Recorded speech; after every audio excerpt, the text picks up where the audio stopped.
For sure, ये already बहुत लंबी हमने कर दी बातें। हाँ आई थिंक हम मैं अगर मैं 2 मिनट के भूल ही गया था कि हम एक यूट्यूब वीडियो कर रहे हैं। एग्जैक्टली exactly, पता है मैं पिछली दो जो दफा हुआ है ना वो एग्जैक्टली exactly यही हुआ है कि मैंने जो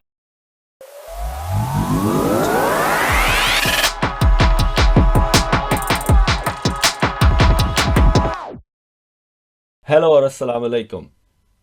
आप देख रहे हैं देसी बैठक और मैं हूं आपका host Lodhi.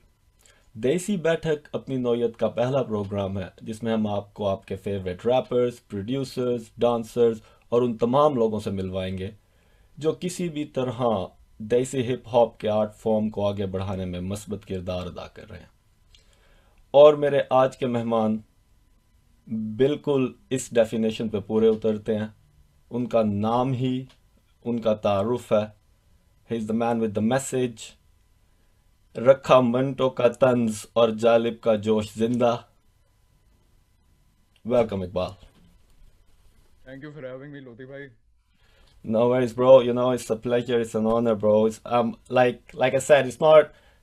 I'm an actual fan, so it's not just about I know you and likewise likewise. it's like not just like we are contributors, and that's why I'm saying it because we are in the scene. It's like genuine feeling.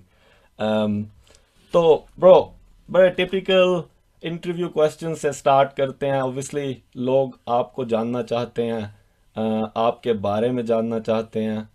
Who is Iqbal and why is Iqbal, there are so many other names. कुछ भी रख सकता है artist अपना नाम, पर एक एक रैपर अपना नाम इकबाल रखता है in Pakistan, there has to हाँ be like a reason, there has to be an ideology behind it.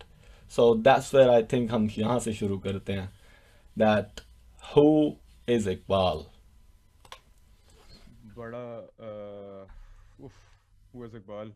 ये ऐसे पूछना कि अपने ना पिछले 24 ईयर्स मैंने अपनी एज भी रिवील कर दिया। अपने पिछले 24 साल की ना एकदम से अपनी बायो बताओ 1 मिनट के अंदर। लेकिन आई थिंक मुझे लगता है कि अच्छा, टू स्टार्ट ऑफ मेरा एक्चुअल नाम मोमिन इकबाल है। Mm-hmm. इकबाल मेरा एक्चुअल सरनेम है। मेरे दादा Yeah. का नाम ख्वाजा इकबाल था। हम कश्मीरी हूँ मैं पीछे से। Sure. I always want to bring this up जब भी मैं अपना इंट्रोडक्शन करता हूँ कि हम लोग कश्मीरी फैमिली। और मैंने अपना बस सरनेम यूज़ किया है। और इनिशियली मेरा शुरू में नाम बहुत क्रिंजी किस्म का होता था जब Mm-hmm. Back in A levels जब मैं रैप कर रहा था। लेकिन सबका होता है, सबका पहला नाम कुछ होता है इस तरह करके, बार विजर्ड या समथिंग कुछ इस तरह मेरे से मेरा कुछ पूछना रैप भी मत। हाँ हाँ, इस तरह करके नाम। कुछ लोग छोड़ते भी नहीं है, वो ही Mm-hmm. रखते हैं। लेकिन खैर आई थिंक जहाँ तक इकबाल का है ना पीछे, मतलब जो भी लोग always associate me with the original Iqbal. Mm-hmm. ठीक है। Yes. एंड जहाँ तक मुझे वो बात पसंद है कि मुझे वो बात पसंद भी है कि लोगों एक एक होता है ना, एक तरह की वो होती है, फेमिलियरिटी होती है Yeah. उसके साथ। बिल्कुल। तो वो पीछे मकसद था। एक कमराडरी होती है, लोग नाम सुनते हैं तो एक रिंग्स बेल। लेकिन जहां तक आइडियोलॉजी की बात है कि Mm-hmm. वेदर मैं कोई इंस्पायर्ड हूँ अल्लामा इकबाल से या कुछ उस तरह का कुछ सीन नहीं है। मेरा एक्चुअल सरनेम इकबाल है। Mm-hmm. ठीक है। और इट्स आल्सो एक नाम जो कि लोकल लैंग्वेज में तो इट्स फेमिलियर। तो पीछे बिल्कुल। यही रीजन थी, किसी को उसमें ज्यादा रीड करने की जरूरत नहीं है कि ओ कहीं ये लामा इकबाल की कोई Mm-hmm. दूसरी उनका अवतार है या उनका कोई ये। नहीं, ऐसा कुछ नहीं है। मैं I only speak for my self. Oh, तो बस no, ये है। great, हाँ great. No, obviously, I think, like you said, क्योंकि अलामा इकबाल का नाम जो है, इकबाल जो है, वो it's like a symbol, isn't it? हमारे culture में एक symbol है like poetry का, और if any form of, अगर आप किसी भी form of poetry में involve हो और अगर आप इकबाल हो तो basically people will automatically assume कि आपने वहाँ से शायद आपका influence आया। But अगर या कोई आपका music सुनता है तो there are other kind of people who you are more influenced from than actually Iqbal, like that's जो ट्रू। ideology बल्कि है। Sorry. बल्कि इसमें तो मैं ऐड करूंगा कि हमारे तो मैं तो बहुत चीज़ों, जहाँ तक मुझे Allama Iqbal, I respect him a lot जो भी। लेकिन अपने मेरे डिफरेंसेस भी हैं उनके साथ, Mm-hmm. उनकी कुछ बातों के साथ वगैरह, तो वो भी है, बिल्कुल ऐसी है। Yeah, no, beautiful. And I think ये जो critical thinking है ये होना बहुत ज़रूरी है, even about your heroes. Like you have to have like critical thinking, नहीं होगी तो आप बिल्कुल ही like you can't actually respect someone, you know. Exactly. तो ये एक बहुत इम्पोर्टेंट फैक्टर है ना यार। बहुत इंटरेस्टिंग बात है ये कि लाइक मैं पर्सनली ये जानना चाहता था कि Iqbal, and obviously your first name is मोमिन, सो व्हाई नॉट वो भी मोमिन? हाँ। Like that was another thing, like जब ये नाम रखा तो why not because your content is also like it reflects to some extent. I don't know, like as a rapper name how would it work, but still अच्छा question है, अच्छा question है। मोमेन इसलिए नहीं because I don't I I don't want to bring religion अपने music के अंदर। उस तरह मेरा म्यूजिक अगर आप देखो उसमें कोई साइड नहीं मैं पिक कर रहा उस तरह लाइक क्लियरली, Mhm. ठीक है। I want to keep my music secular. मसला ये मोमेन के साथ there is a very clear connotation उसके पीछे, एक Absolutely. स्पेसिफिक रिलीजियस कॉनोटेशन उसके पीछे।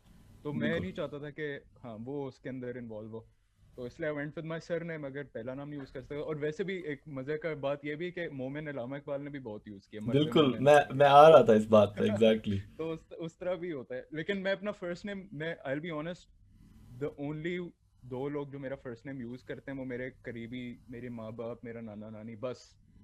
पता बिल्कुल, भी नहीं है लोगों को मेरा ये फर्स्ट नेम है। वो मैं दोस्त सिर्फ भी अपना कहते सेकंड हैं, नेम। वो मुझे भी ऐसे इसी तरह मेरा नाम भी लोधी पड़ा है कि लोग भी मुझे वो स्कूल में एग्जैक्टली। लोधी लोधी कह कह के वो आपके यप। सरनेम से। ब्रो, बेहतरीन। तो ये बताओ कि आप पैदा लाहौर में हो या बड़े भी लाहौर में हो, या your whole upbringing? No. I I I was born in Lahore, CMH में मेरी पैदाइश हुई थी। अच्छा। और उसके बाद when I was 2 years old, ठीक हम्म। है, तो तब मैं कराची मूव कर गया। और ओके।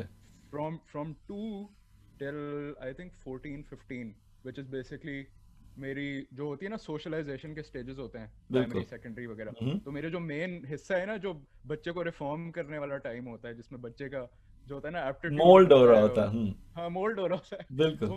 वो मेरा 90% कराची का है। वाह। और उसके बाद आई थिंक ओ लेवल्स में जो है ना, ओ लेवल्स हम्म। में आई केम टू लाहौर। और फिर O levels onwards, O level, A level, university, वो मेरा लाहौर में ही रहा है सारा। तो तब नाइस। से मैं इधर ही हूँ। तो कहने का मतलब ये है, मेरा कोई होम टाउन नहीं है। मैं कराची लाहौर से इक्वली प्यार करता हूँ, दोनों जगह आला। से। Oh no, it's all end of the day.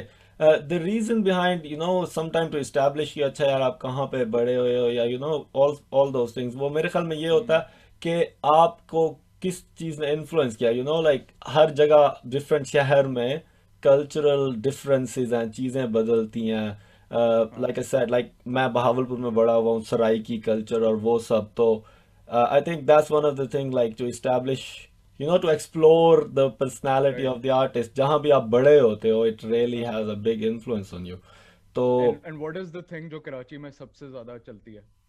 जिस तरह आपको बहावलपुर के कल्चर ने इन्फ्लुएंस किया ना, उस तरह कराची में क्या है? पॉलिटिक्स। yeah, okay, तो great. तो Yeah, that is something which I grew up with that's a growing up. great मतलब answer. शहर में देखना, उसके अलावा कराची में I am sure you remember there was a, growing up there was a wave terrorism की वहाँ। बिल्कुल। स्कूल में मतलब ड्रिल्स होना, emergency drills, bomb blast drills, kidnapping drills, पता नहीं क्या क्या, Yeah, terrorist yeah, mid attack drills. 2000s, like mid 2000s. Exactly. Yeah. तो और वो कराची में सबसे ज्यादा थ्रेट होती थी और सब। Mm-hmm. तो उस तरह के एनवायरनमेंट में हम भरे हुए हैं, ऊपर से एमक्यूएम वर्सेस पीपीपी हर जगह। Yeah. मेरे स्कूल में तो मतलब हर बच्चे की अफिलिएशन थी खानदान की विद आइदर पार्टी, और उनके आपस में इस तरह फड्डे वगैरह रोज की चीज होती थी। तो वो रहा है डेफिनेटली, उसका इन्फ्लुएंस रहा। Oh no, oh, and यही चीज़, I think ये उस तरह की चीज़ें हैं कि, like we said before, it molds you, isn't it? Like your ideology, how you approach, किस तरह आप जिंदगी को approach करते हो आगे जाके, even like आप लोगों को किस तरह से देखते हो और ट्रीट करते हो, हर चीज़ आपकी पर्सनालिटी में वो बेसिकली जा रही होती है जब आप बड़े हो रहे हो, तो स्पेशली। तो सो ये दैट्स वेरी इंटरेस्टिंग मैन, क्योंकि मुझे मेरे ख्याल में था कि you have more influences from Lahore, क्योंकि जालिब एंड हाँ हाँ। बहुत फैज। फैज, तो मैं लाहौर से मेरा एस्थेटिक सेंस लाहौर से है, इस तरह आप कह सकते because you I can clearly, क्योंकि जब भी कोई, अगर जाहिर है, like I love Urdu literature और जितना मैंने पढ़ा है, एंड देन ऑब्वियसली जब मैं हिप हॉप सुनता हूँ तो हो। कुछ ही लोग हैं जो एक्चुअली रिफ्लेक्ट करते हैं इस चीज़ को, and you are one of them. तो इसलिए मैं कह रहा हूँ, I was very kind of intrigued, like जब मैंने पहली दफा सुना था कोई भी गाना, when Hassan introduced me to your music, Polymath, and that was like the first thing. ये पहली चीज जो लाइक जंप आउट की थी ना मेरे लिए, वो ये चीज थी कि असलूब होता है ना जो शायरी का, लाइक आप नज़म लिखते हो या गजल लिखते हम्म, हो, हम्म, you you were following the asloop, like वो पैटर्न फॉलो कर रहे थे from that day जब मैंने like सुना, जब I think it was जिसकी लाठी उसकी भैंस का के ट्रैक्स थे बिल्कुल। जो मैंने सुने थे। तो हाँ, I think that's beautiful, bro, and that's one of the reasons I think you're unique in that sense. Yes, I think ये भेज दो मुझे UK. I used to sell this by the way. I used to go एक एक university जाके एक एक मैं बेशरम होके खोके की टेबल पे ब्रो जाके कहता था इसमें क्या भाई। बेशर्म है? Like well, Loki said it in his Fire in the Booth freestyle में नहीं, वो कहता है कि you're you're no, what did he say? You're in fashion with rap, I'm passionate. हाँ, So you हाँ, know that's the difference, bro. Fashion and passion का। इसके पीछे पता है कि मैं ये ऑनलाइन स्ट्रीमिंग पे भी डाली थी, लेकिन if you remember growing up हमारा जो मतलब हम में भी थोड़ा शायद गैप है, लेकिन we have seen the time जब फिजिकल डिस्ट्रीब्यूशन होती थी, ठीक है। Oh, मैंने ग्रोइंग अप absolutely, सीडीज वगैरह, हाँ, मतलब आपके टाइम पे तो आई एम श्योर कैसेट्स वगैरह का भी एरा हमने देखा बिल्कुल। वगैरह। मेरे टाइम पे सीडीज वगैरह का ज्यादा टाइम था। तो मैंने ये चीज रियलाइज की कि where the last of this dying breed, जो ये चीज जिसने विटनेस किया। तो मैं चाहता था कि मेरी मिक्स टेप्स जो है ना, एटलीस्ट ये पहली दूसरी, वो जरा That's सीडी वाला भी beautiful. उसका मैं सीन करूं उसका। ब्रो बस नहीं, आई वो थिंक एक दो चीज़ें मुझे बहुत अच्छी लगी है। एक तो आपने ये हमेशा सोचा कि you are making projects, you don't just focus on making singles, you you normally like एक या पूरा प्रोजेक्ट बना के निकालते हो, चाहे वो था क्या नाम है, बागी था या जिसकी लाठी बागी। उसकी भैंस था। तो लाइक जो भी प्रोजेक्ट्स हैं वो एक पूरा प्रोजेक्ट होता है, उसकी एक उसका एक कॉन्सेप्ट होता है, उसके पीछे कोई आइडिया होता है। आई think I really love this about you. I think ये मिसिंग है प्रोजेक्ट्स वाली जो एक माइंडसेट है ना, हर कोई हम्म, पॉपुलर ट्रेंड के पीछे भागता है बजाय कि एक अपना प्रोजेक्ट जो आपके आर्टिस्टिक और आपके क्रिएटिव उसको एक्सप्लोर करे और उसको रिफ्लेक्ट करे। I think that's something that's missing, और you do it very well man, 100%। Thank you so much. वैसे आई आई इट्स 100% जो इसमें जो ये डिप आया ना एकदम, ये I think people would still be making projects अगर ये लोगों का टेंशन स्पैन का इतना इशू ना होता। एंड द सोशल मीडिया का जो है लाइक, वो बियॉन्से का भी एक क्लिप है बड़ा मशहूर। बियॉन्से मुझे बहुत पसंद है। She Mm-hmm. Is one of my favourite Yeah, performer man. Of all Come on, time, Queen like Bee. Come biggest on. Yeah. Biggest inspirations में आती है मेरे, ठीक है। तो I because I see myself as a performer Mm-hmm. First, then everything else, ठीक है। तो मैं हमेशा से I looked up to her live shows वगैरह।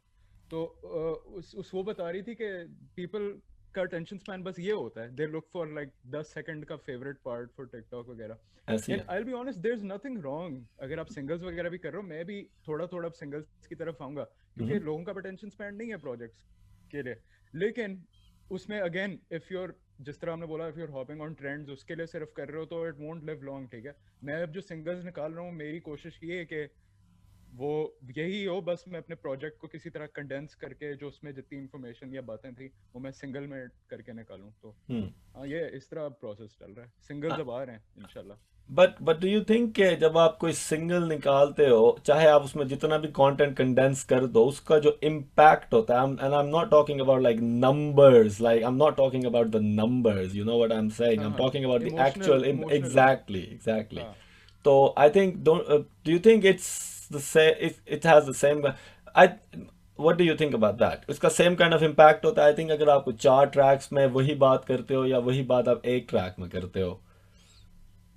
लेकिन अगेन क्वेश्चन, ये हम इम्पैक्ट किसके ऊपर बात कर रहे हैं, मेरे ऊपर या सुनने वाले के ऊपर?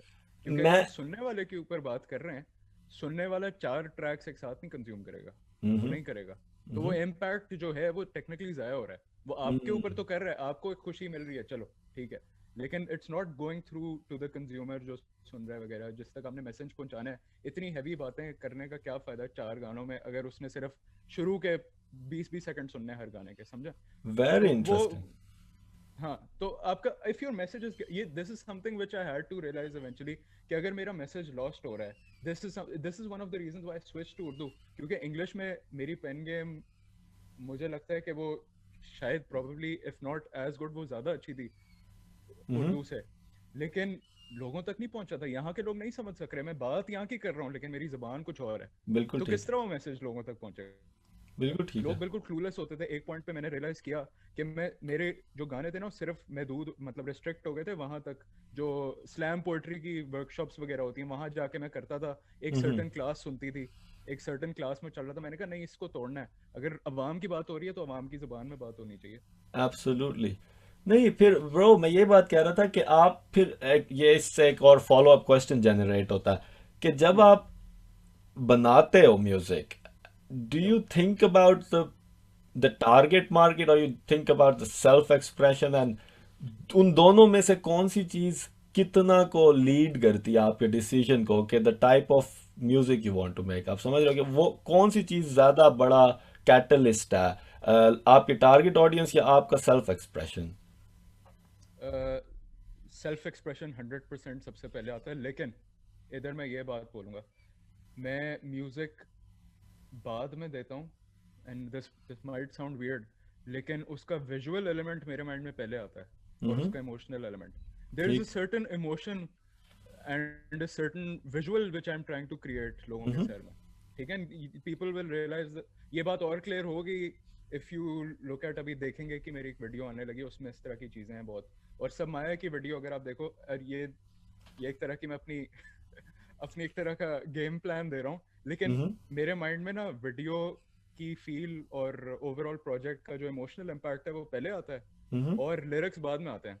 तो जैसे जब सब माया जो है उसकी, या फिर अगर आप कह लो खुडे लाइन अगर लेते हैं, हम्म। ठीक है, खुडे लाइन लिखने से पहले जब मैंने कोरस लिख रहा था, मेरे माइंड में ये था कि आई ट्राई टू रिविजिट अपने कराची का बचपन। और हम्म। मैंने ये सोचा, तब मैंने रिसेंटली देखा था सेक्रेड गेम्स।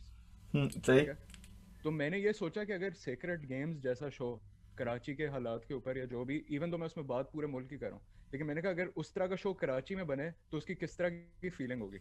हम्म। खुडे line is what it will feel उसका लाइक साउंड मेरे। ट्रैक क्या होना चाहिए? उसका साउंड ट्रैक ही होगा, अगर सेक्रेड गेम्स जैसा शो कराची में बने तो खुडे लाइन उसका साउंड ट्रैक होना चाहिए। नाइस। जब सब माया की मैं वीडियो कर रहा था, जब मैंने कोरस लिखा, जाली लोग अंदर तांबा बाहर सोना, मास्क सबके मुंह पर जैसे स्मॉग या कोरोना, तब मैंने ऑलरेडी डिसाइड कर लिया था कि मैंने कोरस पहले लिखा था, मैंने हम्म। ऑलरेडी डिसाइड कर लिया था कि वीडियो में इस तरह लोगों ने मास्क पहने होंगे, तो ये डबल मीनिंग होगा कि इस तरह हम्म। कोरोना मास्क और इस तरह जाली लोग इस तरह। या। तो तो मैं जब गाना लिख रहा होता हूँ ना, 90% ऑफ द टाइम ये होता है कि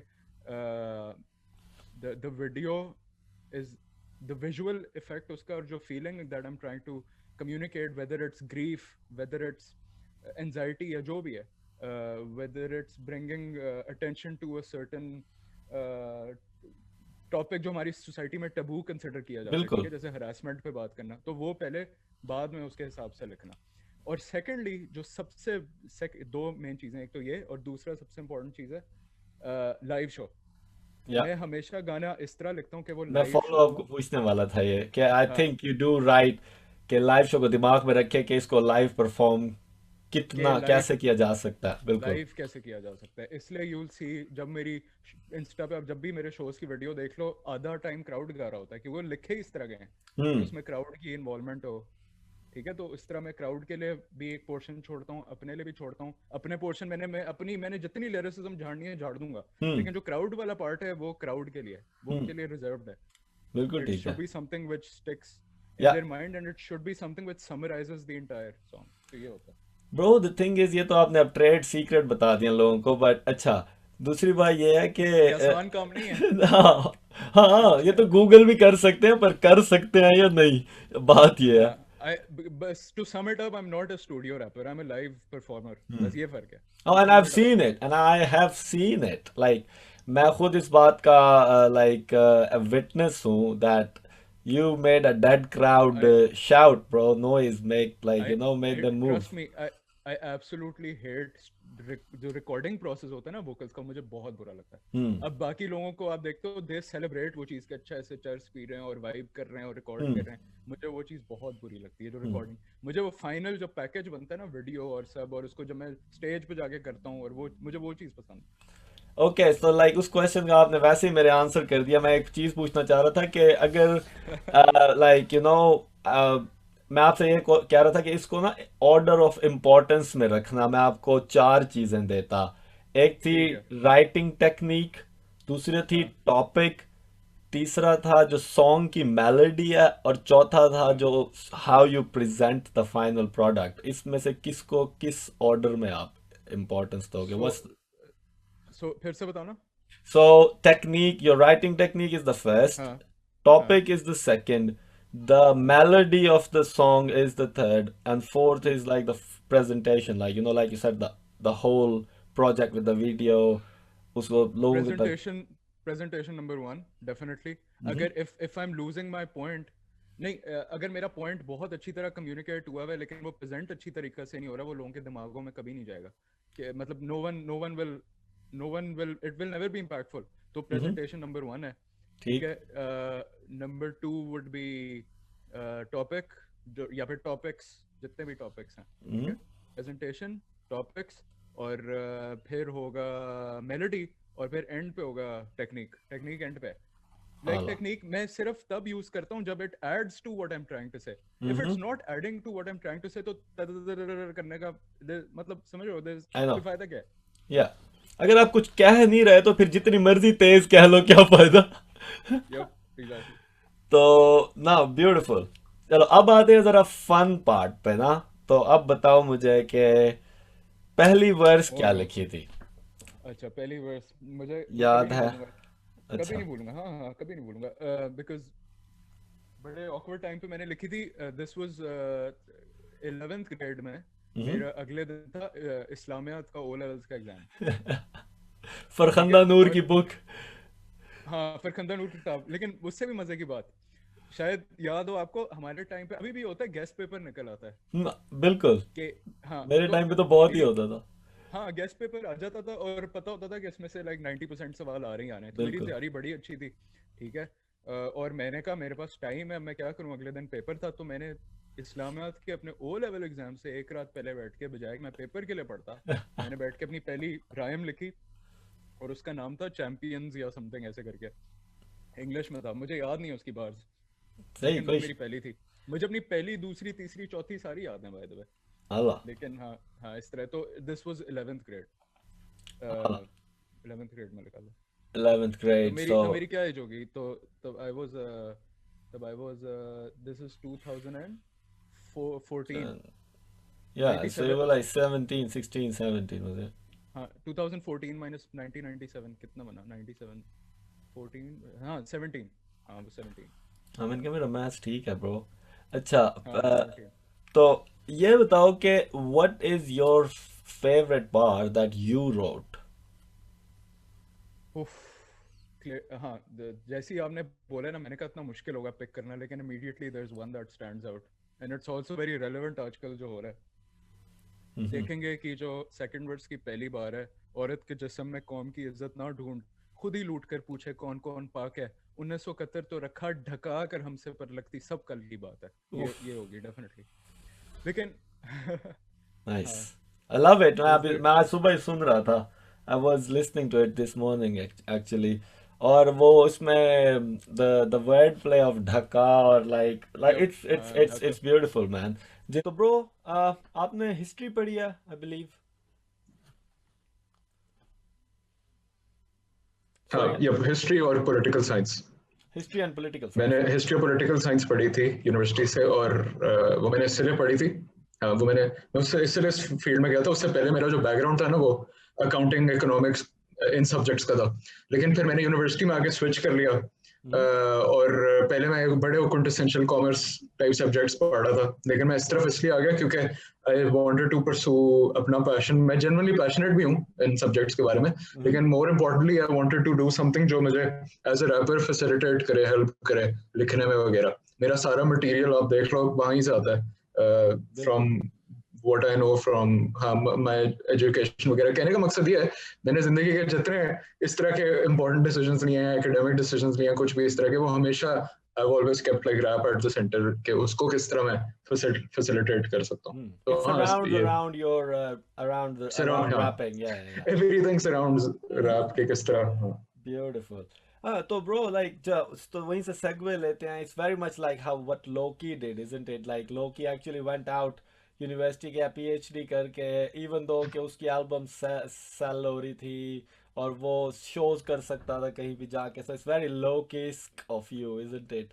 तो सोचा हाँ यार यही करते हैं लोग की हाँ, लाइफ। लेकिन हम में फर्क ये है कि मैं एक बड़ी अपने मुल्क में एक बड़ी प्रिविलेज जगह गया था पढ़ने, और लोकी पैलेस्टाइन गया था, of course if I am not wrong. you're तो right. मतलब वो कंपैरिजन बनता ही नहीं है। तो फैक्ट कि मेरा और उसका नाम एक सेंटेंस में है ना, मुझे ये बड़ी ये बड़ी बुरी बात है। नहीं नहीं लेकिन बुरी हाँ बात मतलब ब्रो, लाइक हम इंस्पायर्ड हैं सब लोकी से, so why is it? That's true. मतलब मेरे लिए मतलब ऑनर का भी जो नेक्स्ट स्टेज होता है ना, ये वो है। आई नो वो व्हाट यू मीन। समझ। तो हाँ, definitely Loki has been one of my biggest influences.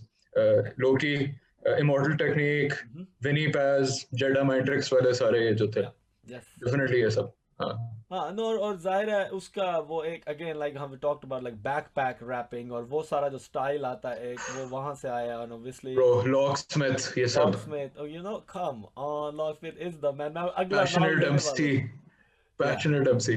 Passionate MC से like locksmith is on another level bro, हाँ, लाइक अनदर लेवल। लेकिन मुझे उसकी डिलीवरी फिर डे लाइट हो बड़ी गया, मजे की लगती है, पता नहीं क्यों। डे लाइट आ गया उसी में, फिर वो डे लाइट लेकिन क्या हुआ? लॉकस्मिथ है, लॉकस्मिथ। हाँ, डेलाइट, ये सब, फ्लॉलेस रियल टॉक भी था उसमें एक जमाने में। जोएल ऑर्टिज ने भी बड़ी अच्छी वर्स की। लेकिन locksmith and black thought, both of them have my favorite freestyles of all time. Locksmith और Bro, Black Thought Black के Thought freestyle. is like a monster, bro. Like, come on. Like, वो Black Thought और Method Man वाला freestyle जो है ना, is probably like one of the best freestyles, oh, like up हाँ, there. Bloody. even his solo albums जब आ रही हैं, लोगों को कुछ नहीं पता भाई क्या बात हो रही है, by the way, जो सुन रहे हैं। ये हम लोगों के लिए यार, ठीक है। अच्छा, नहीं ये बड़ी इंटरेस्टिंग बात है, क्योंकि मैं रूट्स को भी फॉलो करता हूँ, इनफैक्ट ऑब्वियसली क्वेस्टलव को भी, like I actually follow the whole thing, you know, so like I love their music man bro. अच्छा, अब आप हम इस बारे में बात करते हैं। आपको पता ही है लाइक मैं बड़ा बैटल रैप पैशनेट आदमी हूँ, I love battle rap, I love the culture, और लाइक मैं अपनी तरफ से जो छोटा मोटा इधर उधर कोशिश करता हूँ पुश करने की भी, but what do you think about like South Asian battle rap, where it is now and what it can be, kind of thing is ये मैं पूछना चाह रहा हूँ। अच्छा, so South Asian battle rap, I firstly मैं बोलूँगा I'm not educated इतना भी कि मैं South Asian battle rap को overall बता सकूँ। लेकिन जहाँ तक मैंने इंडिया में सीन देखा है, इंडियन रैपर्स को कुछ देखा है, बैटल रैपर्स को मैं नाम नहीं लूंगा, बट आई थिंक स्मोक, ये लोग हैं, I like जो जिस तरह वो करते हैं अभी पाकिस्तान में मुझे, लेकिन ये लगता है इंडिया में भी अभी, लेकिन मुझे ओवरऑल ये लगता है अभी एक बहुत इनिशियल स्टेज है बैटल रैप की पाकिस्तान और इंडिया के अंदर, बिकॉज अभी ना it's very driven by reaction और क्राउड को कितना वो पंप अप करता है, रादर देन के क्वालिटी क्या है बार्स की वगैरह। ठीक है, यहाँ पे that's also one of the reasons why I also never stepped into battle rapping, even though मुझे बहुत दफा ऑफर की गई थी कि मैं भी आगे पार्टिसिपेट करूं देसी बैटल में, लेकिन मैं नहीं आया, बिकॉज क्या फायदा अगर मैं इतनी अपनी टेक्निकल एबिलिटी के साथ आ रहा हूँ और अपने पेन को स्ट्रॉन्ग शार्प करके आ रहा हूँ, लेकिन एंड में दूसरा बंदा कहता है वो तुम्हारी माँ ही, और पूरा क्राउड पागल हो जाता है। तो अभी मुझे लगता है अभी हम एक बहुत इनिशियल स्टेज पे हैं, चाहे जो मर्जी लोग बोलेंगे पाकिस्तान में जी रैप बड़ा ग्रो करे, अभी बहुत हम एक बहुत शुरू के स्टेज पे, अभी तो फ्रीडम ऑफ स्पीच पे इतनी डिबेट्स हो सकती हैं, मतलब अभी लोग कंफर्टेबल ही नहीं है कुछ टॉपिक्स पे बात करने से, तो हाउ डू यू एक्सपेक्ट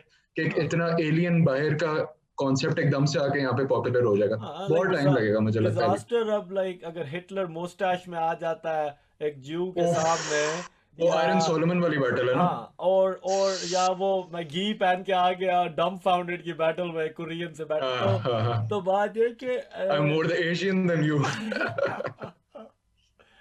मैं कोड कर सकता हूँ disaster wars by the way. Bro, come on, like this is a madman. तो Diz or Iron Solomon would be my all-time favorites. Oh, nice. They both are up there. Iron Solomon back in the day उसने model technique को हराया था battle में। हाँ, like Iron Solomon bro, it was one of the best. Like until उसको math Hoffa ने नहीं हराया ना, और वो भी न्यूयॉर्क के अंदर बैटल थी, उसका एक पूरा एक वो है कि Math Hoffa was like a very established उसके। I don't like Math Hoffa वैसे। हाँ, but Math Hoffa is a legend for battle rap. हाँ, अच्छा, लेकिन preference. हाँ paradigm is a preference again. Math Hoffa ने वो हरकत की थी जो यहाँ के जो है ना रैपर्स वो करते हैं बैटल्स में, जो पर्सनल लेना और मुक्के मुक्के बस बस मैं यही कहूंगा। उसने सीरियस को ठोक दिया। तो बात ये ब्रो, एग्जैक्टली जैसे कहा ना कि हमारा कल्चर इतना ग्रो नहीं, आई थिंक ऑडियंस उतनी एजुकेट नहीं है अभी, एजुकेट नहीं हुई कि वो इंट्रिकेट बार्स को समझ सके। एक और ये चीज़ मैंने बड़ी रिसेंटली नोट किया, मैं ये नहीं कहना चाह रहा ब्रो कि मैं कोई बहुत ही इंट्रिकेट चीज़ें लिखता हूँ, बट अभी मैंने रिसेंटली एक फ्री स्टाइल किया तो उसके अंदर कुछ बहुत ही मेरी वोकैबलरी के लिए बहुत ही सिंपल वर्ड्स हैं वो, बट लोग जो है ना वो नहीं पकड़ सके। लाइक मैं इसमें थोड़ी सी एक चीज ऐड करूं, प्लीज। मुझे लगता है ऑडियंस को, क्योंकि बात शऊर की हो रही है ना कि ऑडियंस को भी शऊर नहीं है बिल्कुल इस चीज का, मुझे ये लगता है ऑडियंस को शऊर है इस चीज का। क्योंकि अगर आप देखो, मैं पर्सनली मैं रैप को पोएट्री से, क्लासिकल पोएट्री से इतना फर्क तरीके से नहीं अप्रोच करता। मेरी वही अप्रोच होती है जिस तरह, मतलब समझ, तो मैं इस तरह लिखता हूँ कि अगर मैं अपने गानों में से म्यूजिक निकाल भी दूं, it should be strong enough to stand on its own, the lyrics itself. हमारा टाइम एक रावे जब मुशायरे होते थे, एक साइड पे कौन ये जॉन अलिया और ये सब बैठते थे और दूसरी तरफ समझ उनके आपस में होता था और क्राउड समझता था वो बातें, कितनी डेप्थ वाली बातें होती थी और क्राउड समझता था। और सबसे ज्यादा अच्छा रिएक्शन उसी को मिलता था जिसकी सबसे सब्सटेंस वाली बात है जो भी। मुझे लगता है मसला उस सेटिंग का है, हम जिस सेटिंग में बैटल रैप कर रहे होते हैं ना, वो थोड़ी इस तरह की होती है कि इट्स बेस्ड ऑन मोर जुगतबाजी वगैरह।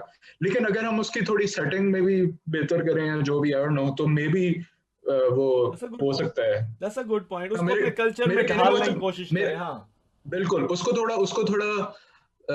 उसको क्या कहना चाहिए, उसको एज अ बैटल नहीं पिच करने, उसको एज अ मुशायरा या जो भी, as a baitbazi is an actual thing, baitbazi is an actual thing, so why not.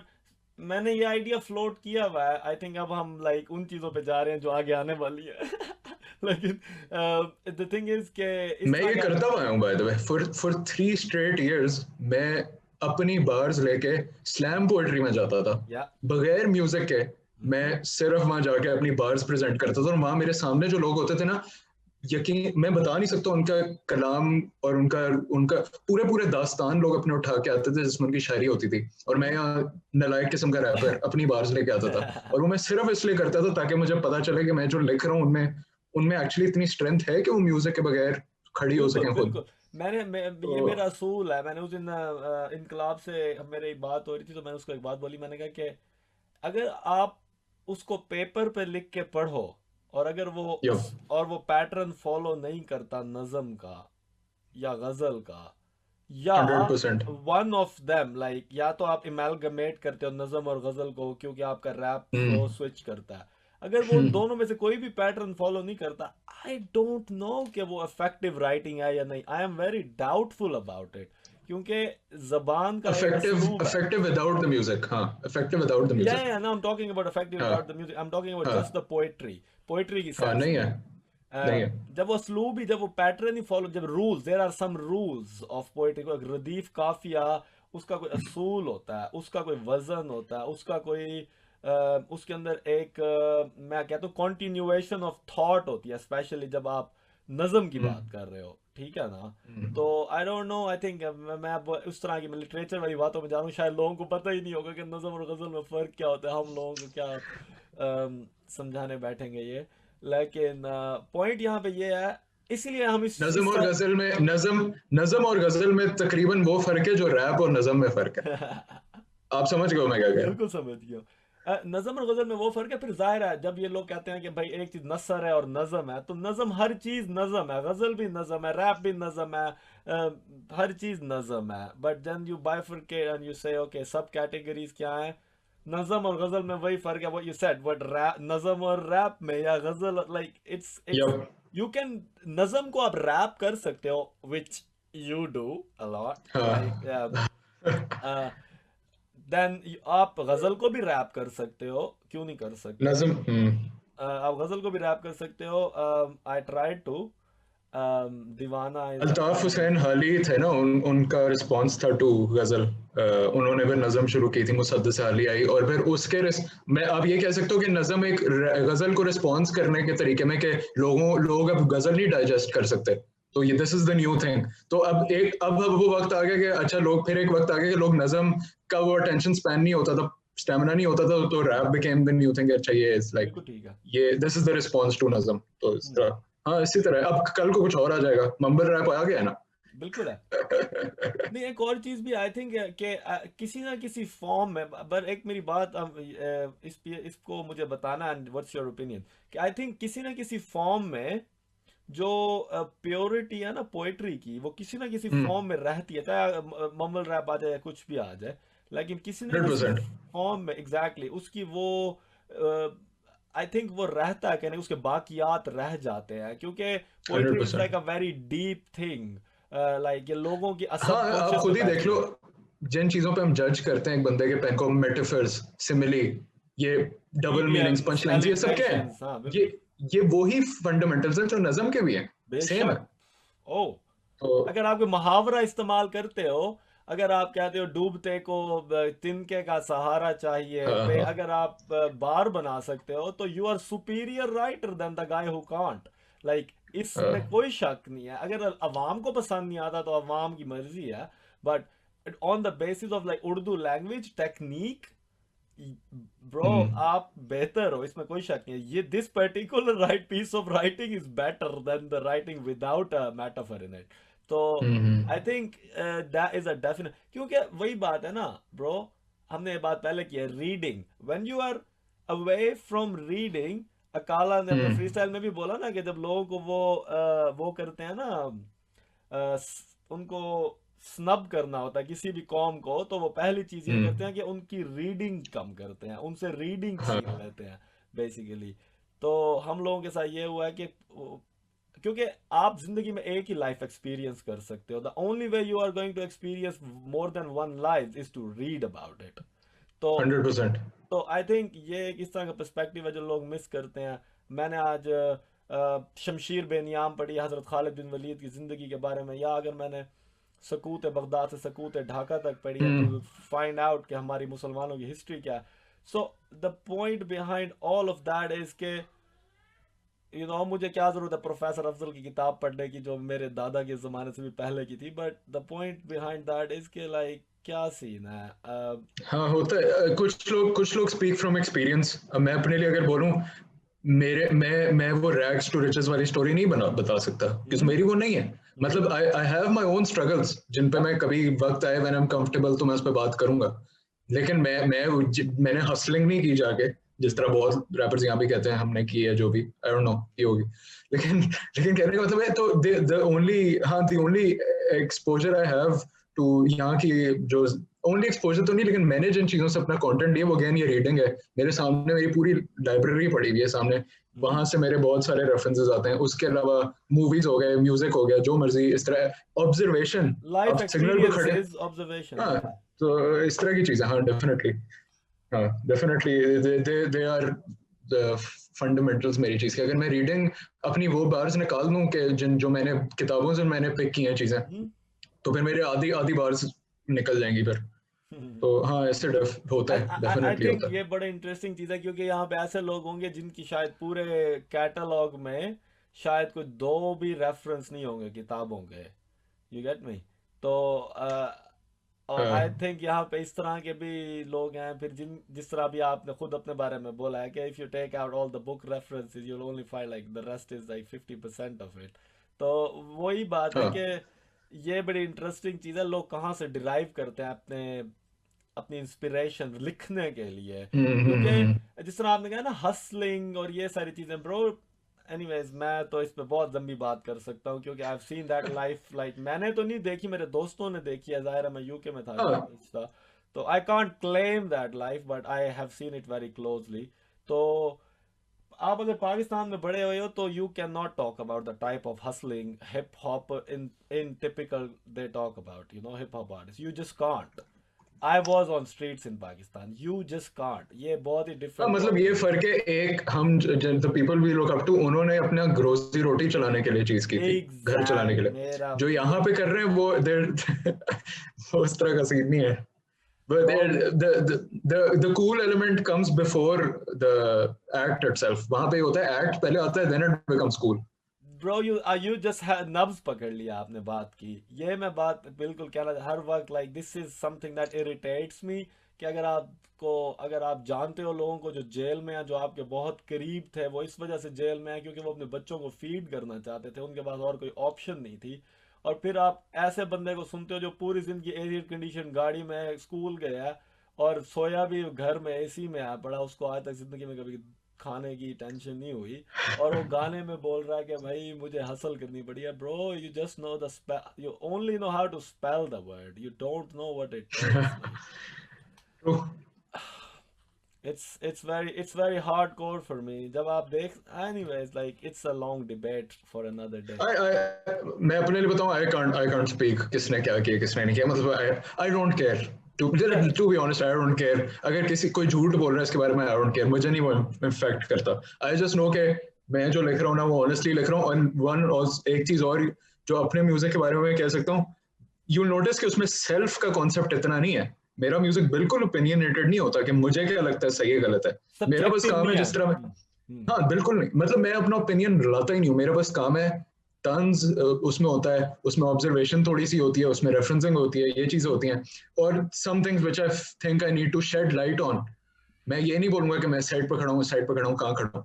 बस मेरा काम है चुपोना लोगों को, बस चुटकी काट. Music journalism, basically what you're trying to do is you're basically letting awareness generate कर रहे हो through your music. It's not necessarily entertainment. It's not just it's not the purpose is not just entertainment basically. So I think that's a bro बहुत ही अच्छा. Let's get out of hip hop. Or music, like or you already told about Beyonce, okay, performing for performance, you know, she's one of your inspirations. Or other than hip hop और कौन से influences है, music influences जो आप सुनते हो actively या बचपन में सुना बहुत?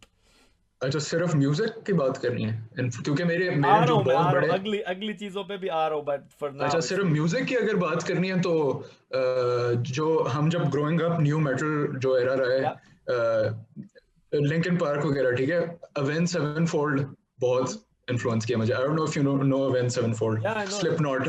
हाँ तो I grow up on a lot of metal we, dark metal, Opeth वगैरह, प्रोग्रेसिव मेटल.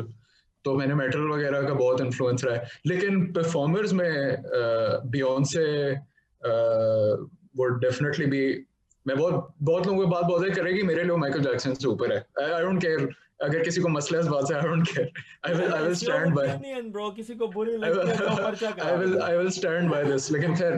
लेकिन हाँ, तो मोस्टली इट्स हिप हॉप के बाहर इट्स मोस्टली मेटल. मैं डेमियन मार्ले, रेगे वगैरह भी सुनता हूँ. बॉलीवुड म्यूजिक बहुत सुनना है. फैज अहमद फैज की जो टीना सानी, नैयरा नूर, इकबाल बानो ने जो गजलें गाई हैं वगैरह, उस चीज ने भी मुझे बहुत ज्यादा इम्पैक्ट किया. वो नजर आता है clearly, I don't need to मतलब डिटेल में जाने की जरूरत नहीं है. तो हाँ, उस चीज का भी बहुत इन्फ्लुएंस है. तो हाँ, फोक कौन artist, which folk artist you would say? नहीं, ये फोक कैटेगरी के अंदर ही आएगा. अब जैसे ये था वंगा चढ़ा लो जो मैंने सैंपल किया है, वो एक फोक गाना है जिसको मैंने सैंपल किया. मैं कह रहा हूं कोई is there specific artist like you से आबदा परवीन और like Misha, I would say Misha, I would place Misha Shafi in the folk category. Yeah, she for me she's like इस जमाने की what नयरा नूर वगैरह, वो जो मतलब they are greats उस जमाने के, लेकिन वही माइकल जॉर्डन, लेब्रॉन जेम्स वाली चीज, समझ रहे हो? तो Meesha Shafi super underrated. And if I can work with one artist इस कंट्री के अंदर, अगर मुझे किसी पाकिस्तानी आर्टिस्ट के साथ काम करना हुआ तो ब्लाइंडली मेरी पहली option currently would be Meesha Shafi. All time में देखो तो आबदा परवीन वगैरह सब आते हैं, लेकिन Meesha Shafi currently would be my favourite. Shafi, are you listening? Yeah, hit us up. अच्छा, तो म्यूजिक में तो ये हाँ, वही कह रहा हूँ. मीशा शफी को भी कह देते हैं ना, क्या सीन है भाई, अगर देख रही है हो सकता है मीशा शफी भी देख रही है. She follows me already, तो वो करती है ऑलरेडी फॉलो वगैरह. There you go. come on, give us a feature, man. Give Iqbal a feature. हाँ Uh, तो अगली बात ये ब्रो कि अच्छा, अब आते हैं अगली बातों पे जो आप ये कह रहे थे ना कि शायरों के इन्फ्लुएंसेस बताओ, क्योंकि हम, आई डोंट नो, मैं अपने आप को, before I call myself I am a rapper, I am a musician और anything, I first call myself a poet, क्योंकि I have been doing poetry since I was a kid. शायर music अच्छा music तो सब कुछ बाद में आया। आई वाज 13-14 हाँ years of age। मेरे दादा बू ने 4-5 बुक्स लिखी हुई हैं, तो that's where my whole influence came from to write basically. But हम्म। आप मुझे ये बताओ कि शुअरा में where what was like the beginning for you? Start कहाँ से हुआ? मैं हाँ तो मैं बिल्कुल भी ऐसे प्रटेंड भी नहीं करूंगा कि मैं बिल्कुल भी पढ़ा लिखा हूँ इस चीज में। मैं बहुत जाहिल हूँ। मतलब मैंने जो लोगों को सुन के दे अज्यूम जैसे पता नहीं कितना, यार इकबाल बहुत जाहिल है, मैंने 2-4 किताबें पढ़ ली हैं तो लोगों को लगता है जैसे वो कोई कुछ भी नहीं।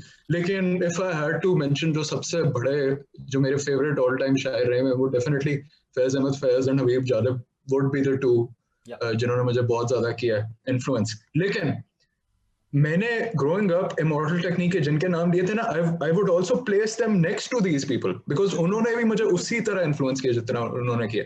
इवन दो देवर रैपर्स वगैरह, लेकिन उनकी बात में कोई कम डेप्थ नहीं थी जो इमॉर्टल टेक्निक लोग की बात कर रहे थे, ब्रो, जो उन्होंने अहमद बातें सुन के की। आंसू आ जाते हैं आंखों में ब्रो, कम ऑन। ब्रो जब साउंड टू द स्ट्रगल वाली एल्बम एंड होती है और मिलियन मैन मार्च आता है ना, तो मैं बता नहीं सकता मेरी क्या हालत। Yeah. खैर लेकिन same goes for revolutionary volume 2 volume 1 जो है मॉडल टेक्निक की the martyr, I can place them next to Faiz और जालिब। इन लोगों के जो वर्क्स है ना, I can place them next to उनके काम भी। और म्यूजिक से बाहर, एक मिनट, ये नजर आ रहा है ये बंदा, Yes, yes, बिल्कुल आ रहा है नजर ब्रो। ये this is also one of my biggest influences, Dostoevsky. दोस्त मुझे ओके, दैट्स नाइस। हाँ मुझे रशियन लिटरेचर बहुत पसंद है। तो उसके अलावा यार क्या क्या बताऊं यार, people who have inspired me, Che Guevara hmm. Is my favourite revolutionary, poster लगा हुआ है सामने। क्या यार, मैकियावेली बहुत पढ़ा है, बहुत या मुझे पसंद है। फ्रांस फैनो, बल्कि जितना सबऑल्टर्न स्टडीज और नियो कॉलोनियल लिटरेचर है बिल्कुल ना, ठीक है। चाहे वो गांधी हो चाहे नेहरू हो, क्या हो, वो सब सब मुझे सबने बहुत इन्फ्लुएंस किया। नाइस। चाहे गांधी हो, नेहरू हो, जो मर्जी हो, फ्रांस फैनो, या ये सब। हाँ, रेचर्ड of the earth is one of my favourite books of all time. Nice. तो अच्छा, ये मुझे बताओ ब्रो कि हाँ, हमने ये बात वो करनी थी कि your favourite bar that someone else wrote. अच्छा किसी और की बार, यस। अच्छा सो मेरे माइंड में सबसे पहले मॉडल टेक्निक, अच्छा किसी रैपर की बात बताऊं ना, तो मॉडल टेक्निक की, I consider इमोरटल rappers a poet, bro. So it's really up to you. You can say like Jalib की शेर सुना दो, कुछ भी सुना दो, या इमॉर्टल टेक्निक का बार सुना दो. It's all same for me. अच्छा आई वुड से इमोरटल टेक्निक की कोई बार्स जो मेरे माइंड में, मुझे सारी इक्वली पसंद है, लेकिन दे से यू फाइट द ग्रेटेस्ट जिहाद in your heart and your mind, they say you fight the greatest jihad in your heart and your mind and fight the hardest when you start from behind। एक ये थी। और क्या थी, एक minute, और model technique की और कौन सी है, लेकिन ये डेफिनेटली है। हाँ बहुत है यार, मतलब ये पूरी पूरी एल्बम्स याद है। Like literally उसके क्या कहते हैं, उसका क्या नाम है ब्रो, बहुत, मैं वही कह रहा हूँ कि अगर आप जाओ, there's अगर there's an immortal technique song called Sign of the Times। वो पूरा गाना मेरी फेवरेट बार्स है बस, हाँ साइन ऑफ द टाइम्स। और उसके अलावा उसका एक the Fourth Branch which is my first song that I ever performed live, the first song that I ever performed live was an Immortal Technique song हाँ, called the nice Fourth Branch. उसकी video अभी तक पड़ी है, 2015 में मैंने वो stage पे पहली बार किया था परफॉर्म। Nice nice. तो हाँ, तो वो मेरी फेवरेट बार्स होंगी, फोर्थ ब्रांच की जो बार्स हैं, साइन ऑफ द टाइम्स, और हाँ ये सब। Thank you Iqbal. I hope you enjoyed it bro, और आई होप आप सब ने भी एंजॉय किया होगा। और इस एपिसोड के लिए इतना ही। मिलेंगे देसी बैठक के अगले एपिसोड में, तब तक के लिए शुक्रिया।